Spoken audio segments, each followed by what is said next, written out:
It is with great appreciation that we, the residents of Protection Island, acknowledge this land as the unceded territory of the Snuneymuxw First Nation and their legacy throughout the island. Thanks, Rick and Emily, as always. I know Rick's away, and also Peter for helping. This talk is being recorded this time, and I did check this time. I know it's being recorded. Emily will let us know in a day or two when it's available. Questions at the end, please, for the Zoomers, and use the chat box, and so we can see it. Mute yourselves until the end. Baked goodies today were provided by Zana, and I see they're going at a very rapid rate, so you better get up there if there's any left. I don't know. Donations will go to the Antler Swamp Restoration Fund this time. Okay, and now we want to introduce our speakers. Our Wetlands Restoration, presented by a very dedicated team of islanders who are all passionate about native plants and wanted to see the return of the original richness of the swamp for insects, birds, and animals alike.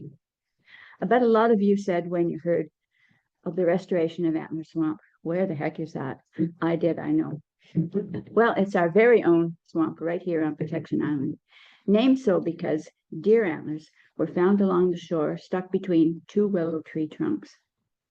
Did you find them there? I was the one who found it between two willow trunks. Yeah. Collectively, the team agree that there is no special leader. However, they are all very happy to have Nancy Turner's broad knowledge and expertise. Nancy Turner is our resident expert in ethnobotany. She has a PhD in botany from UBC and has taught at UVic for about 30 years. She has written or co-authored 30 books. And there, some of them are, so have a look, please, after. She's been awarded the Order of BC and the Order of Canada. Woohoo, yes. Nancy has stated very clearly to me and to all around that she has always worked and had a very strong, close bond with the Indigenous peoples of BC. The team consists of Barry Elmer, Jurgen Goering, Corinne Brolowitz, Marla Thorburn, and Nancy, all members of DIGS. They all help remove invasive species in the swamp and propagate native. It's my DIGS t-shirt. But they have individual talents as well. For example, Jurgen collects wildflower and propagates wildflower seeds. Marla is a broom buster. Now, that means she belongs to the group Broom Busters on the main island, but uses that talent here as well. And Barry has used his special talent to apply to the city Parks Department and receive a grant of $3,500 for the project for plants and tools. We're all aware that man has had a tremendous impact on our environment, and so too in Antler Swamp. The area used to be much larger, encompassing the community garden, playing field, and the court area. But when roads and services were built, rock and soil fill and garbage also, I'm sorry to say, including old cars, were pushed into the swamp and covered over. Please welcome now the important team who are making a difference in returning some natural richness. Nancy, Barry, Jurgen, Marla, and Corinne. And here they are. Okay. Thank you so much. It's a true pleasure to be here with all of you. Thank you for coming. We really appreciate your interest and are thrilled to be able to tell you a little bit about the work we've been doing as a team. Here we go. Haitska Siem, Haitska to the Snuneymuxw Nation, especially my friend Geraldine Manson. Many of you know her. She's been an elder in residence at VIU and is a great friend of Protection Island. And all of the Snuneymuxw people have lived and used this island for millennia. So we really always need to remember the history of our island and the people who looked after it for so long. So thank you, Tsatasia. Thank you to so many people. I won't try to read them all out, but Many people have helped us and supported us, given us advice, especially Jim and the team from Protection Island Diggs Garden. And so many others have done work in restoration. And we also want to raise our hands to Nanaimo Parks, Susan Zarek and the other staff members for their ongoing support, and to the Lions Club and all the Rick and Emily and the Protection Island group for giving us this chance to share our work with you.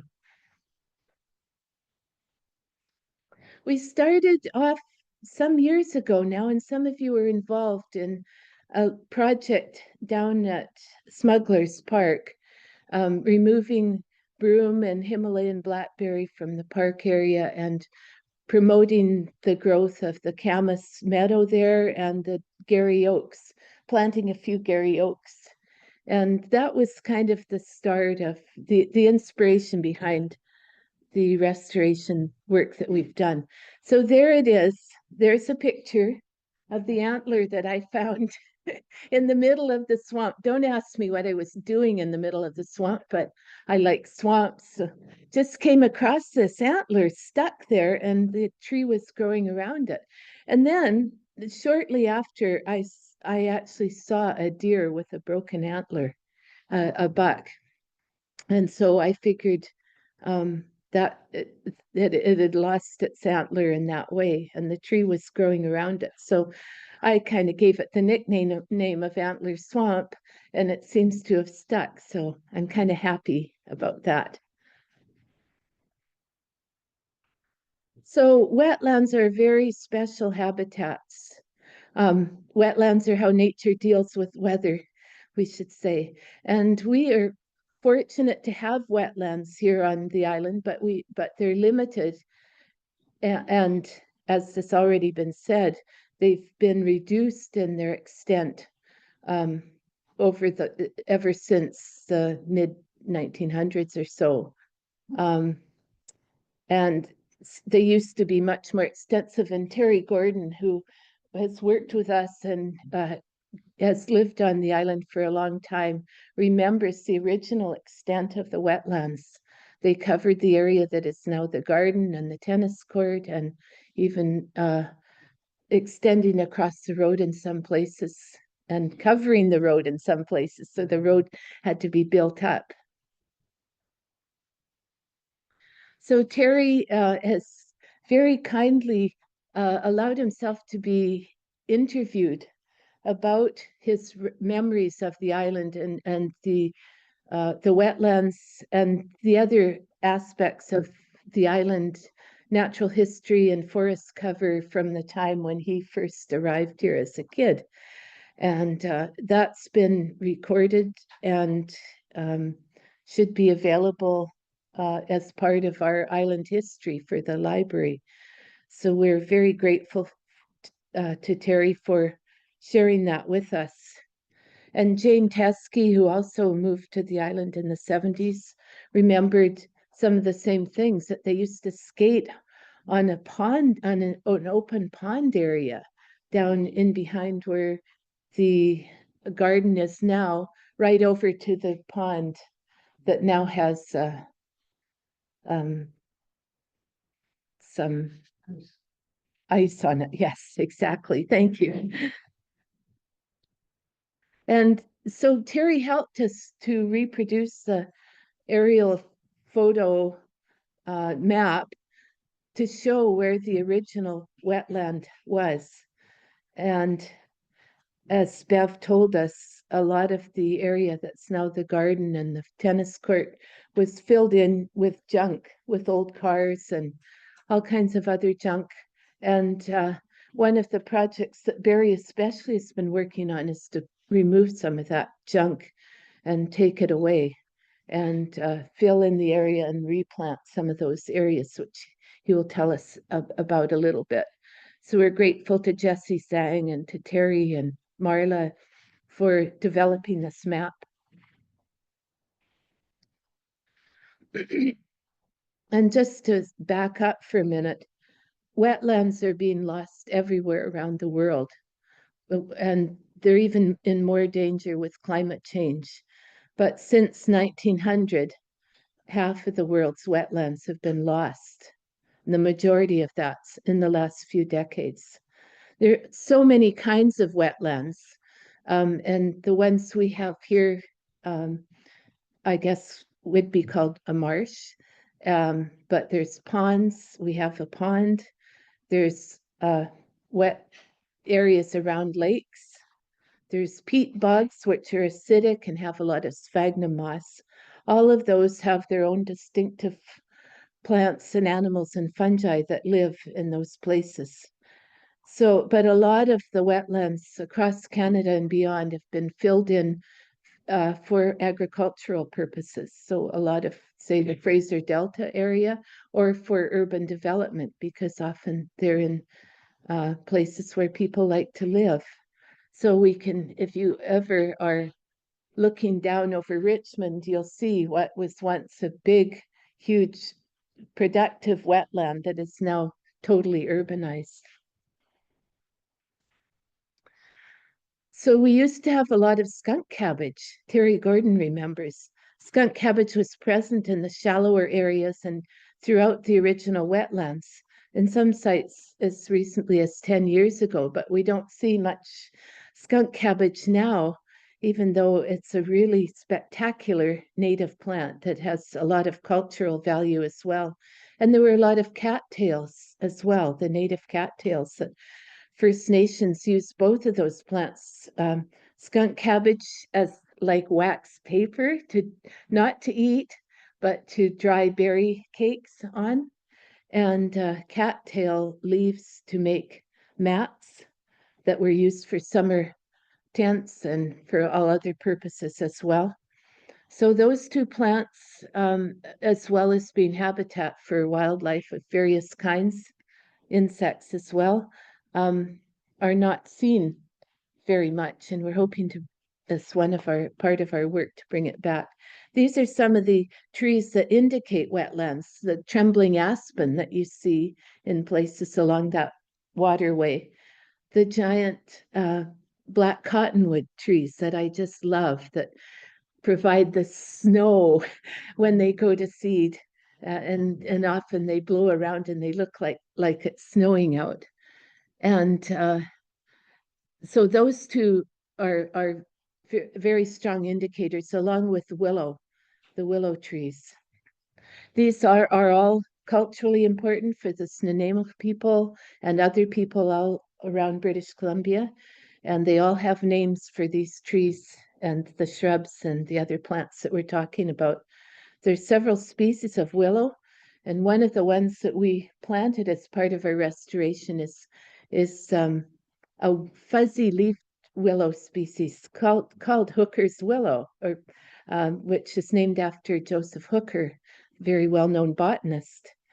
And we also have Sitka willow, and we have the Pacific willow, the one with the long pointed leaves that is more of a tree willow. We have all of those growing around Antler Swamp. And of course, it provides habitat for all kinds of wildlife, which is really important. The red-winged blackbirds, the newts, the frogs, the little tree frogs, and all kinds of birds, insects, bees, native bees of various types, spiders, everything it is dependent on that ecosystem for at least part of their life, for their food and habitat. We all have worries here about some of the species that are invasive here. We have the creeping buttercup. We have native buttercups, but the creeping buttercup is from Europe, and it tends to provide like blanket over the ground and crowd out a lot of the smaller native herbs. We have now black squirrels that are starting to replace our Douglas fir squirrel, our native squirrel. And even the turtles, which I love, but they are the invasive turtles. They're not the Western turtle that is native to this area, but they were brought by people who had them as pets and then released them when they got too big. And so we have turtles around. Not to mention, beside the turtle, the famous Himalayan blackberry, which I love to eat, but is also extremely invasive and very successful in crowding out a lot of native plants. So we started this work in about 2018 or so, started to try to remove some of the big thickets of Himalayan blackberries from the wetlands, where they're not very productive for berry growth anyway, and to start to remove some of the other invasive species around Antler Swamp, to plant some willows and Pacific crabapple, our native crabapple. In 2020, we started a little wildflower meadow beside Joyce's greenhouse with sea blush and chocolate lily and camas and a few shrubs and nodding onion and other plants as well. In 2021, we planted a few more native species, high bush cranberry, which is native to Vancouver Island, which is growing. We had to put enclosures around those, the crabapple and the high bush cranberry, so the deer didn't eat it to the ground. And so we still have to protect a lot of the plants that we're planting because the deer love to eat a lot of them. So we had a restoration day in June 2021, and a lot of you came and saw what we were up to there, looked at what we were hoping to do. So that was really nice. And after a while, removing the blackberries, we were able to promote the growth of two really important raspberry relatives, the thimbleberry and the salmonberry, both which are very important for First Nations. Not only are the berries edible and delicious, but the young shoots provided very nourishing green vegetables in the springtime. They call them saski, and they take the young shoots before they turn woody and just snap them off, peel them, and you eat the inside, dip it into seal oil or herring eggs or any kind of condiment that you want to eat with them. And they're very nutritious, especially after a long winter of stored food. Barry, I think it's about time for you to talk. Okay. See. See. Go over here. Jurgen Goering, he was here when he was 8 years old in May of 1964. And for about 10 years, he had a contract with the city to cut the lawns in the parks and do arbor work. And so from his lens of knowing what was growing here, he has those memories and knowledge of where the wetland was. Also wanted, let's see. So for this area here, our project includes the wetland that goes around this side of the community garden, and also behind the playing field, from a line about here over there to the playing courts. Everything above here is within that area, and those blackberries are not there anymore. Let's see. Shall I Sure. change? Yeah. So we started removing blackberries before 2022, but they really picked up in 2022 when we removed them. We planted hooker's willow and cottonwood from cuttings. They're located towards Captain Morgan's Boulevard behind the salmonberry and the thimbleberry thicket. And now the cottonwood, the hooker's willow is maybe about that tall. And it was started from just a small seedling that Nancy used. And a trick of doing that is to soak them in water with other willow branches, because they have a natural rooting hormone. Mm-hmm. And that's where a number of our cuttings, how they're able to work. So 2023, with the oversight of Nanaimo Parks, the boundary of the riparian area setback from the community garden was established. The community garden needed to expand their footprint. So we had some of our area granted on what they had being their footprint, and they were in turn given other area to the north for their temporary structures. But that protected the establishment of those areas meant that the riparian zone was protected now, and we were given permission to remove any invasive plant in that area, grow any plant that's native to the Nanaimo region, and everybody got what they wanted, and it was wonderful. So in 2024, with the help of Marla helped with that grant preparation. She's had a lot of experience with treasury work and writing some grants. And our grant proposal was ranked highest among the about 7 applications that were submitted to the city. I listened to the requirements of how the grant would be awarded, answered them as best as could be done, and they aligned with everything that we wanted to do, and we got our grant. Okay. So in August we had a weeding party. Some of you are here. Yes. There. Yes. This is on the area beside the big brown tent. That's the black cottonwood that we started from seedling. Okay. And you can see Linda Jeffries there. She's enjoying it. There's Val. There were about 12 people. We brought them ice cream cones and carbonated flavored water. After an hour of intensive work, I think a lot of people, we were tired and we enjoyed those treats. That's something that we'll do again. Okay. Oh, back to me. Mhm. I didn't want Barry to feel embarrassed about talking about the good work that he's been doing recently, but he's worked harder than any of us, I think, to continue this project. And often it's very hard and labor-intensive work pulling out blackberries from the area that we're hoping to plant a lot more native species, a range of them from wetland to moist forest species.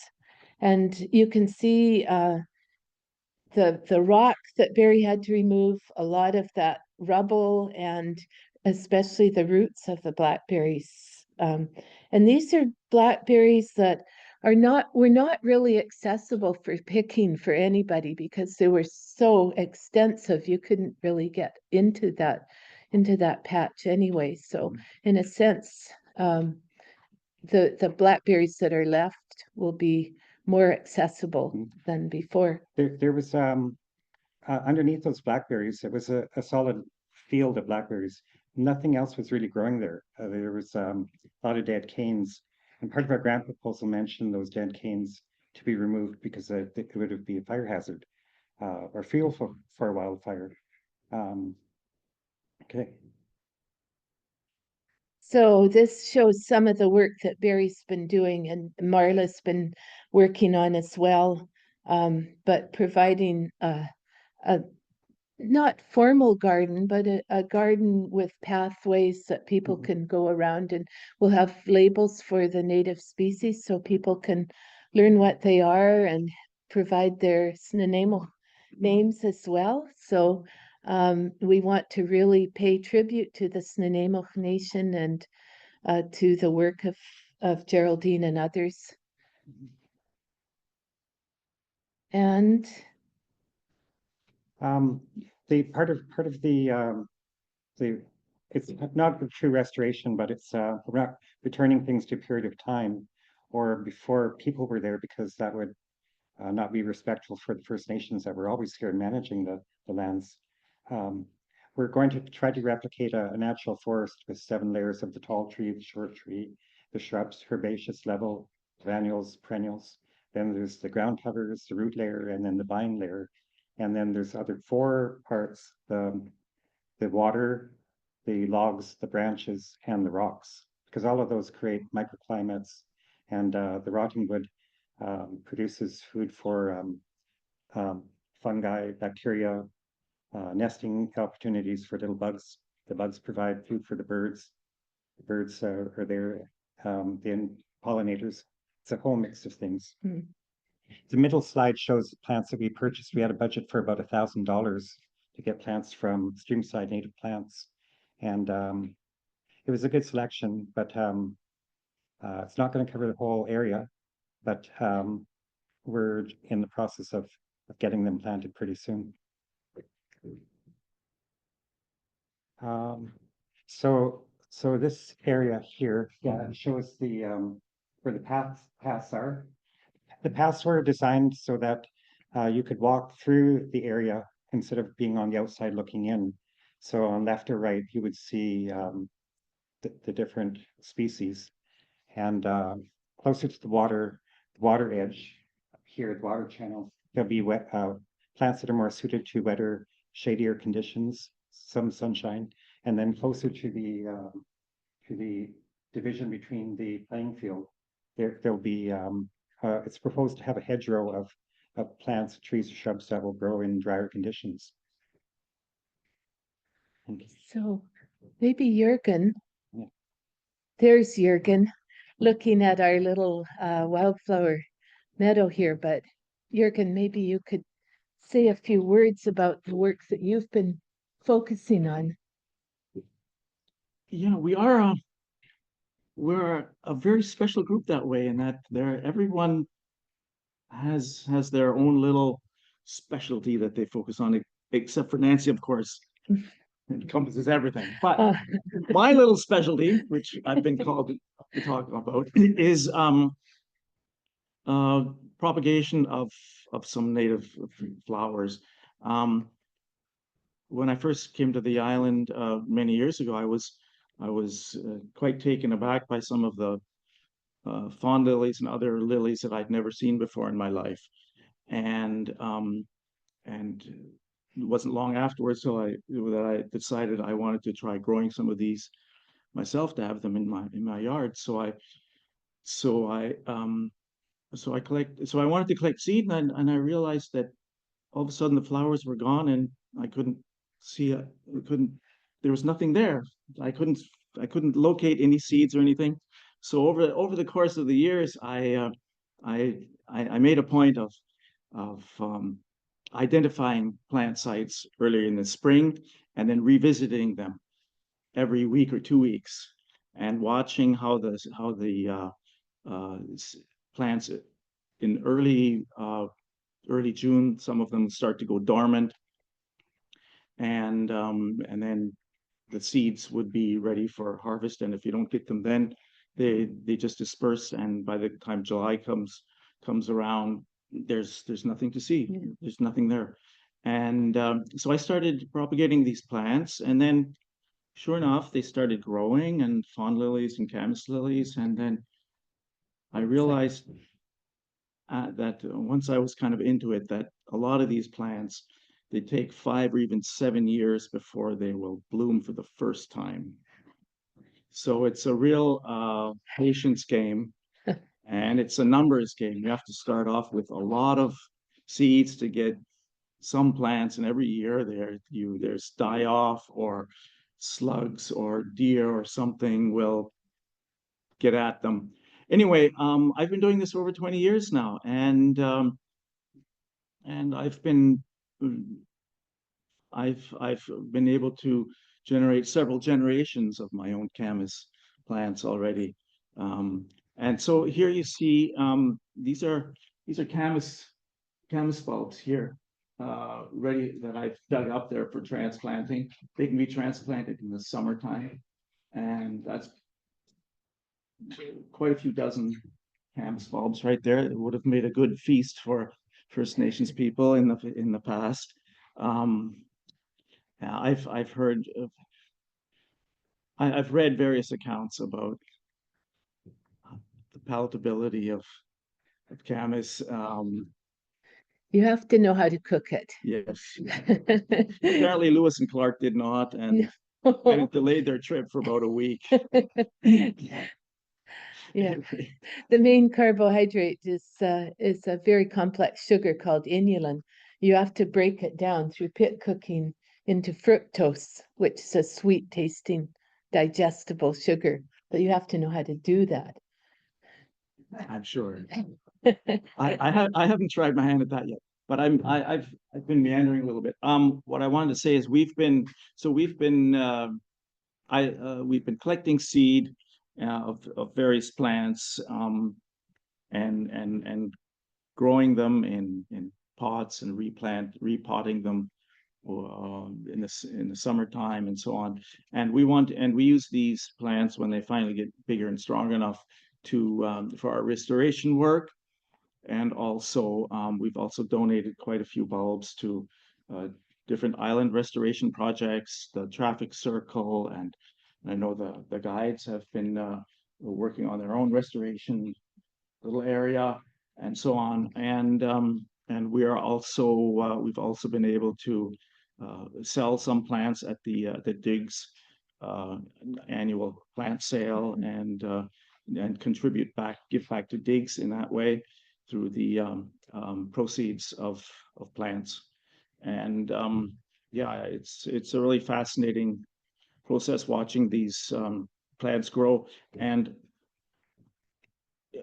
I feel it's really important to raise awareness of these native plants, that people can recognize them, that they see that they're there. And part of it is also to encourage anyone to keep a little corner of your property wild and put some native plants there. Mother Nature takes care of them. They're not too demanding once they get established. They're adapted to our rainy winters and dry summers, and they're just beautiful little things to have in our garden. I think we have a few more slides that illustrate some of what Jurgen's been talking about. So we've just continued this work through this year, and you stay here because I think there's going to be another slide or two. And we hope to continue in this coming year, clearing the invasive species and planting more native species, seeds and plants themselves. Recognizing, we hope to get Geraldine Manson to come over and maybe give a walk with us and point out some of the plants, and we'll have the Snuneymuxw names for them on the signs as well. So yeah, each of these, aqua, skunk cabbage, quaop, crabapple, they all have their names. And the wild ginger, which is growing in behind the shed there. I'm pretty sure there's got to be another slide for you, Jurgen. And we really are grateful to Digs for the support and the membership and the support that they've given us. Oh, here, yeah. There we are. Here's a couple of pictures of our little nursery. Depending on what time of year you come look at it, doesn't look like much because a lot of our plants They're little. They're little, and they're dormant for most of the year, actually, if you think about it. But they're there, and so we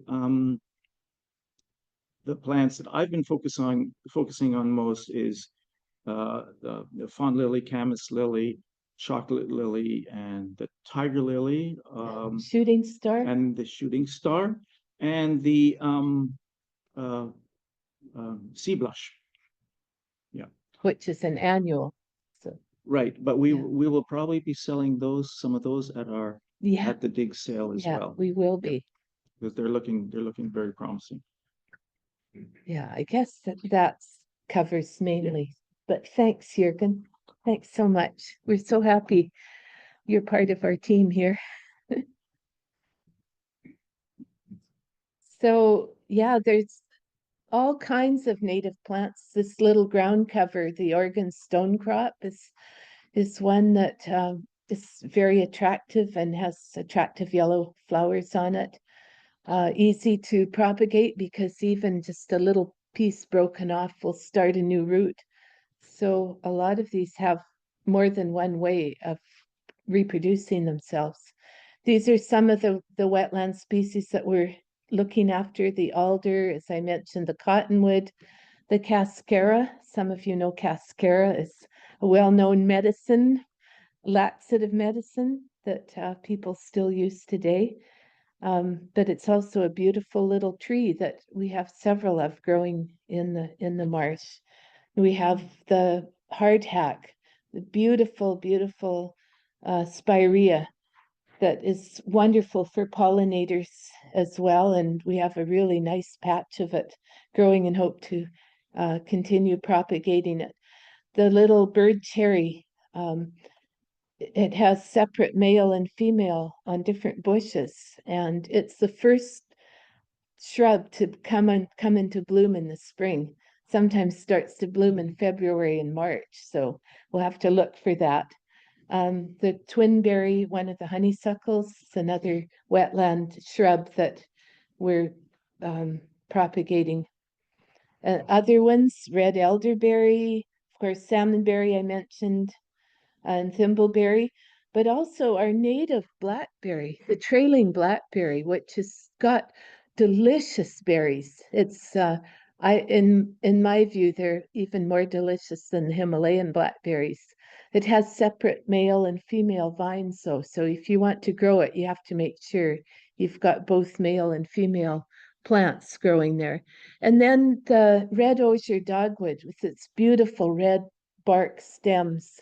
You can see some of it right by the road across the road from Heather and Mike's new house that they've just about finished building. And it's got white berries and which are edible, and it's a medicine shrub. All of these have cultural value as well. The little forget-me-not in the borage family, water parsley, and the monkey flower, all of those are wetland herbs that we're looking after in the swamp. And even stinging nettle, we have some growing. It's a very, very important plant that's found around the circumpolar region. So in Scotland and in the UK, people use it for making fishing nets. And we use it, First Nations here use it for fishing nets as well, and also for medicinal purposes as a counter irritant for arthritis and for various other purposes. It's also a very good food in the spring. You can cook the young shoots and they're very nutritious. And the one of my favorite sedges, the slough sedge, is the main material used to make the Nuchanov puku baskets. And yeah, it's called klet. And it's a really important basket material. So we're growing that in the swamp as well. The wild lily of the valley in the lily family with its beautiful heart-shaped leaves. You can eat the berries. They turn red when they're really ripe. They're not too tasty. But the leaves, like skunk cabbage leaves, are used as a medicine for poultice for burns and wounds of various types. So it's got all the cultural values as well. So this just shows some of the restoration work that we've done. We have a nice patch of stinging nettle, so be careful, don't touch it if you go near it. But it's great for making twine and for medicine and for food. We have the sea blush, and behind the metal shed is a beautiful lady fern and a patch of wild ginger.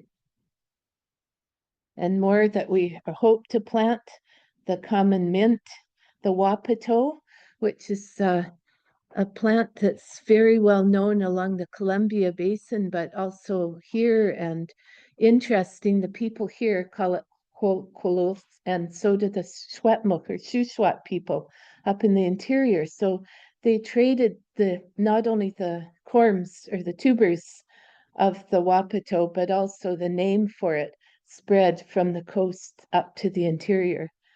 And hedge nettle in the mint family, horsetail, several kinds of horsetails, and the veronica. that's native to that area as well. All of these are plants that we're growing in and around our restoration area. Fireweed, the springbank clover, we have native clovers here, quite a number, but they're threatened by the introduced white clover and the red clover a little bit. But these are all the herbaceous plants that we're trying to grow, and they all have cultural value. The clover itself, taxus, it's they call it Indian spaghetti sometimes. It has long white rhizomes that get steamed, and you eat them dipped in grease or something, and they're very nutritious. Essentially, this is a precious gift that we have here on the island, and our goal is to make everyone aware of it and appreciate the value of it in terms of its environmental value, its cultural value, and the value to all of us as part of our very diverse and beautiful island.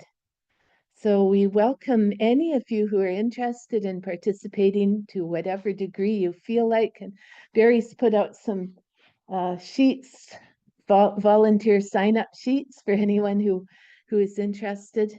Doesn't mean you have to do a whole lot, but we would welcome seeing you at any time. And I just want to end by asking if there's anyone in our group who wants to make any last words, or Barry. This is one of two wetlands on the island. The other one is the estuary in Pirates Park. And Emily's the lead person for that. Sort of. Thanks, Emily. But this one is special. It's a different type, and it connects directly to the ocean. And it's been really fun to be, and grateful to be able to do this. Yeah, I just want to Corin. say part of the propagation team who is trying to create more native plants and bulbs and flowers for people on the island to put on the properties, so that, you know, when you want, you know, when you come to the Diggs spring garden sale, you know, instead of buying plants that, you know, you're gonna have to thoroughly water and make sure that, you know, the deer don't eat them, etc., you can purchase some of these native plants, or even just, you know, start propagating your own and start creating more of that native landscape that is natural to this area, so therefore much more prone to survive. And that's for me, that's the exciting part of it, is when I walk down to certain areas that I see that have been completely left native to be native plants. They're spectacular. The fauna lilies in the spring are just mind-boggling to see a whole sea of them, or the sea blush, or, you know, when you see the sea blush mixed with the cannas, the blue and the pink, and just fields of it. It's extraordinary. And this is the perfect environment for that, because this is exactly where they grow. So I just like to point that out, that, you know, these are plants that will be water-wise and will be perfect for this place, because this is exactly where they came from. This is where they thrive best. So, you know, take some time when you do go to the spring garden sale and have a look for some of the native things that we're trying to offer, so that people can integrate them into their gardens. Thanks, Corin. That's great. Marla, anything to say? Oh, Marla's, she's our technician. She looks after all of the mapping stuff and all kinds of signage. Yeah, we're going to be doing a number of signs as part of our commitment to Nanaimo. So Marla's been amazing helping with that. But we're doing features for that. Oh, Amazing source of knowledge about where the most extraordinary native patches of wildflowers are. And we usually go and tour and have a look at them in the spring. And last year we saw what were those orchids? They were Oh, the Calypso art. oh yes. forested area that's unbelievable. It's something you've never seen. So anyways, I'm just pretending to be secretive. Corinne's correct. We have identified a couple of sites, some require some driving, but it's really worth it. And I believe anyway, if you get on our contact list, we would contact you and maybe we can carpool.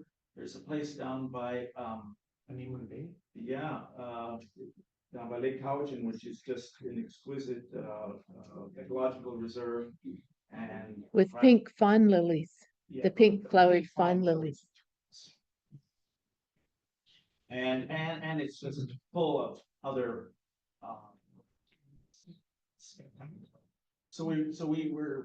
we're not just about getting dirt under our fingernails, we also into having fun, so stay tuned. Thanks, Jurgen. Yeah, we do have a lot of fun. yeah, sign up on this sheet so we have an email address so we can send you a notification to say, we're having a field trip, we're gonna go see these amazing, we're gonna go to the Gary Oak Reserve with Duncan, does anybody wanna come? Let's all go together as a group. Yeah. So that sort of thing, you can sign up on the sheet and you'll be notified. Mhm. So, yeah, questions? Questions or comments, the picture of the turtle.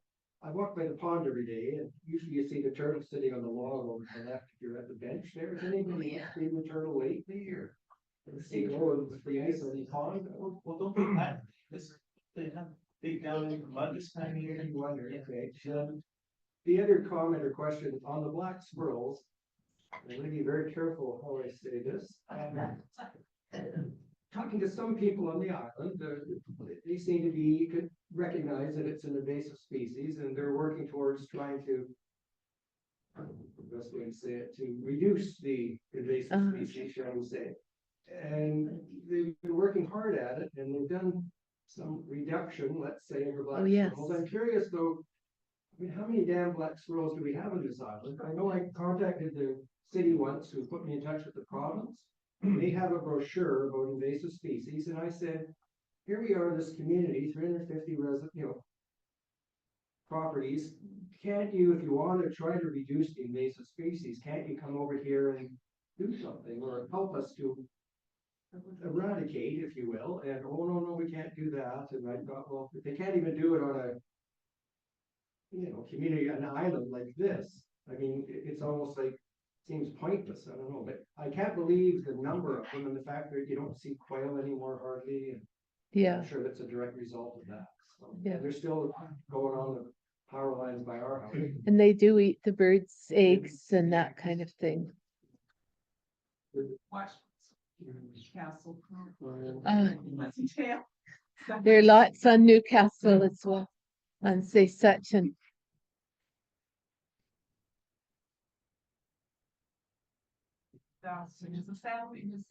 It is because I don't see any Douglas fir squirrels anymore. Yeah. Good question though. I have something to say. I've lived on the island for almost 34 years and you guys marked trails that I never knew were here.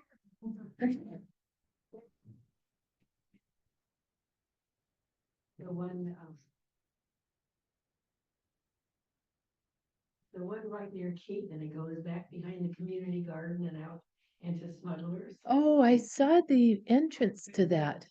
Yeah, I haven't even been on that trail. There are, yeah, if you look on the island map, you can see the routes of the different trails that there are. But yeah. The Fire Smart group has been marking those trails. Yeah, it hasn't been us, but the fires. Yeah. That's great. Thanks, Brenda. The other morning I was walking.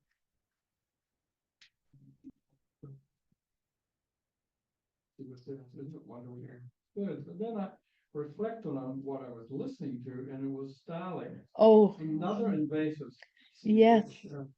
They tend to destroy the nests of other birds, especially the native species, I'm sure.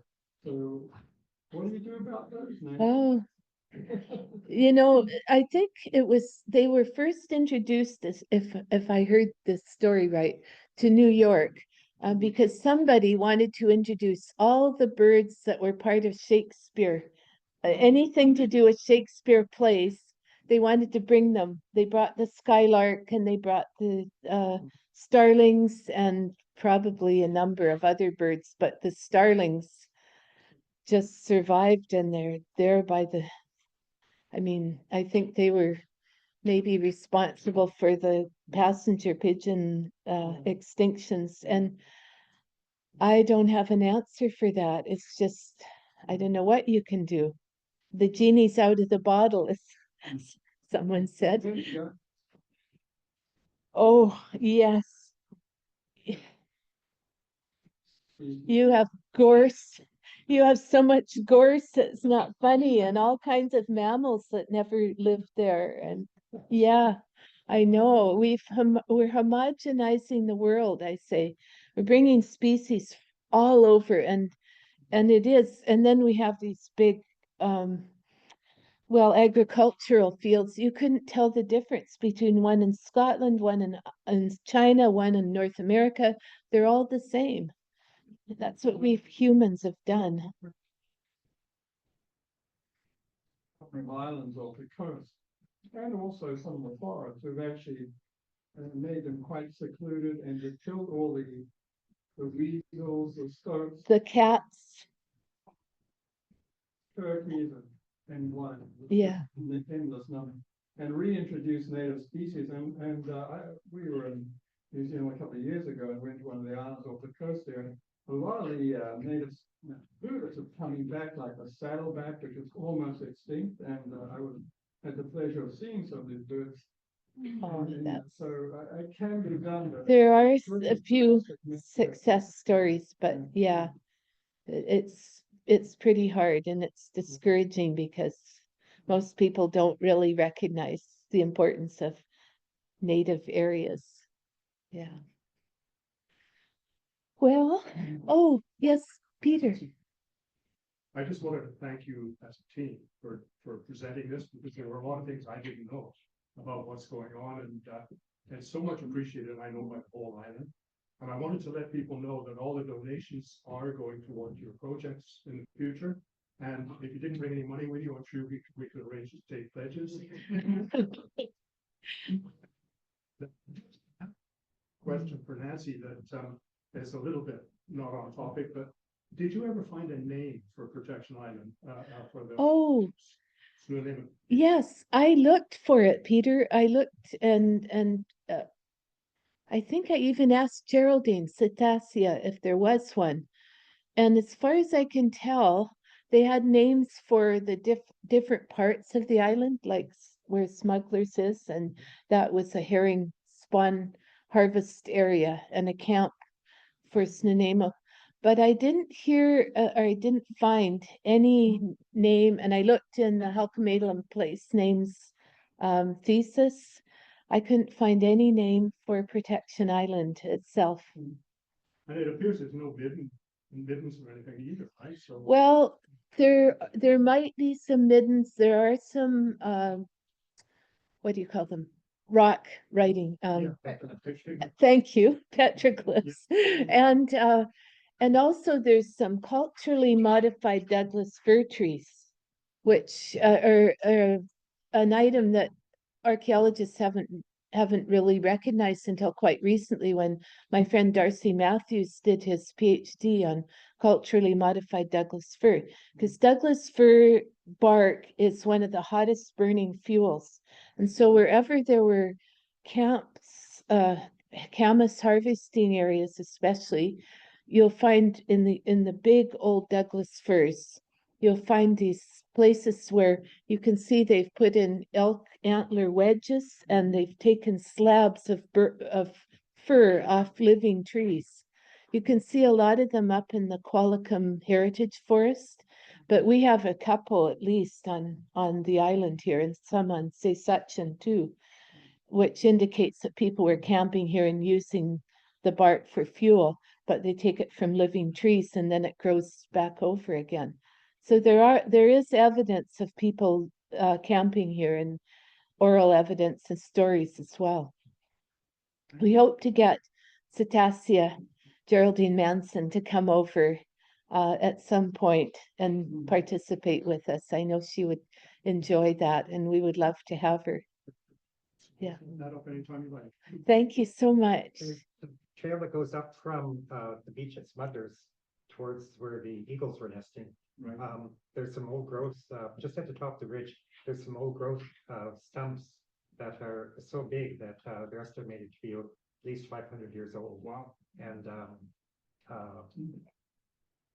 that is, That's old growth forest. Yeah. There are just a few remnants of it here on the island. Yeah. Nancy, can you tell the people what the indentations in the playing field are due to? Oh. Did I? Was it the cars? They had filled in that area with old cars when they were doing the subdivision and building the water lines and so forth. And so one of the things that Barry's been working on is finding these big old car parts, and they're big holes where the Have cold, like when sitting in the playing field at our parties. The indentations are where a roof of a car has actually collapsed. yeah, sort of ironic. Well, I haven't actually seen them. I understand, and Cetacean has written a book on petroglyphs, and she's talked about them, but as I understand it, there's some on the rock on the entrance to the gap so it would be the northwest side. What's the author that moved away just recently, that won the Governor General Award, Brian? Brian Hardy? Yeah, he had one on his property. Oh, I didn't know that. Yeah. Oh, okay. So, We were going to buy the property and we were thoughts. wow, that's neat. That's very neat. Excuse me, the museum actually has an archaeological paper. Oh, that's great. Researched it, and then it's covered up, of course. Ye- Covered up. Yeah, You have to keep it safe. yeah, yeah. Thanks. There might be ochre paintings as well and some rock faces. I don't know of any directly, but I know they are around here. Yeah. I just wanted to add that after you signed up on your email sheet there to let us know the flats, have a look at Nancy's books. If there's anybody we're so lucky to have one of the most knowledgeable people who live right here in the island, Nancy Turner. And Barry also has a vast knowledge of native plants. So anything you want to know, you have at your disposal. Thank you. Thanks. Well, I think that's it. I think it's been really great sharing our work with you. Thank you so much.